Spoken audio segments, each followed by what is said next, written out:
nggak sih kalian bingung pas belajar sejarah? Ada istilah teks cerita sejarah sama novel sejarah. Kedengarannya sih mirip-mirip ya. Sama-sama bahas tentang masa lalu, sama-sama ada tokoh, dan sama-sama ada cerita. Tapi sebenarnya keduanya beda banget loh. Nah, di video kali ini kita bakal bahas perbedaannya itu dengan cara yang asik. Jadi, stay tune ya. Berbicara tentang teks cerita sejarah, pertama-tama mari kita kenalan dulu sama namanya teks cerita sejarah. Bayangin aja kamu lagi baca buku sejarah sekolah.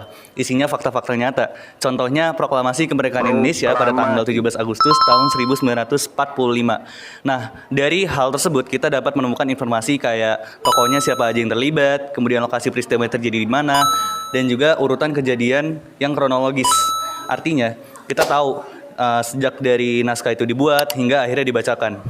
Nah, dengan kata lain juga, teks sejarah memiliki pengertian. Teks yang menjelaskan dan menceritakan fakta-fakta serta peristiwa di masa lalu yang melatar belakangi suatu kejadian atau objek dan memiliki nilai sejarah. Nah, terakhir, teks cerita sejarah memiliki ciri-ciri. Yang pertama, dia bersifat faktual, artinya berdasarkan fakta nyata. Lalu yang kedua, kronologis. Artinya, peristiwa sejarah disusun sesuai dengan urutan waktunya. Dan yang terakhir, objektif. Nah, objektif ini dia nggak ditambahin perasaan ataupun bumbu-bumbu fiksi. Nah, berarti teks sejarah merupakan non-fiksi. Tanya ini ada novel sejarah. Apa sih itu novel sejarah?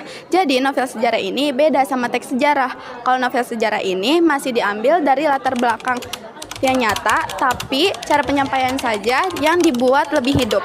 Jadi kayak ada dialognya, habis itu ada alur ceritanya, bahkan tokohnya itu bisa dibuat dari karangan penulis.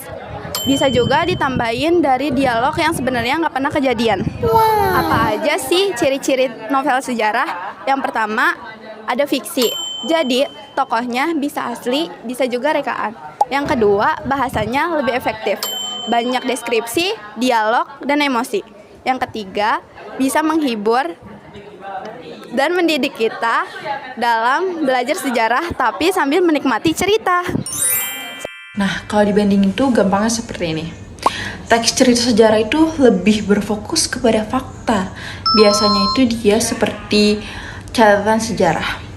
Bisa dipergunakan untuk tugas sekolah ataupun analisis. Lain halnya dengan novel sejarah. Novel sejarah itu lebih berfokus kepada pengalaman pembaca, agar pembaca bisa merasakan suasana masa lalu melewati cerita. Nah, dalam teks sejarah dan novel sejarah itu juga memiliki penyusunan kata yang berbeda.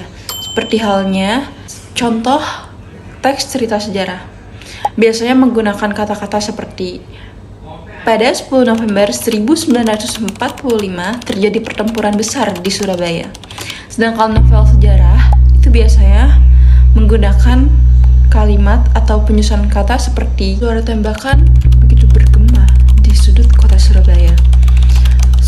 Wajah Surip yang mulai keringetan dengan tangan yang memegang bambu runcing.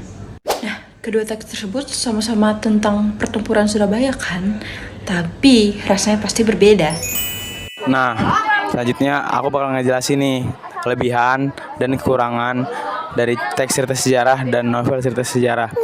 Kalau teks cerita sejarah itu kelebihannya dia itu fakta, sedangkan kekurangannya itu tidak seru untuk dibaca. Nah, kalau novel cerita sejarah itu kelebihannya seru untuk dibaca, tapi kekurangannya tidak fakta. Jadi itu karangan dari si penulisnya. Nah, teman-teman, sekarang udah jelas kan kalau teks cerita sejarah itu merupakan fakta murni. Tapi kalau novel sejarah itu merupakan campuran dari fakta dan imajinasi. Kalau kalian pengen belajar sejarah secara objektif, pilih teks cerita sejarah. Tapi kalau kalian mau nikmatin suasana dan drama masa lalu, pilih novel sejarah. Dua-duanya penting, dua-duanya asik. Tinggal pilih sesuai kebutuhan kalian aja. Nah, kalau kalian lebih suka yang mana? Tulis pendapat kalian di kolom komentar ya. Jangan lupa like, share, dan juga subscribe biar kita makin semangat buat bikin video edukasi yang asik. See you!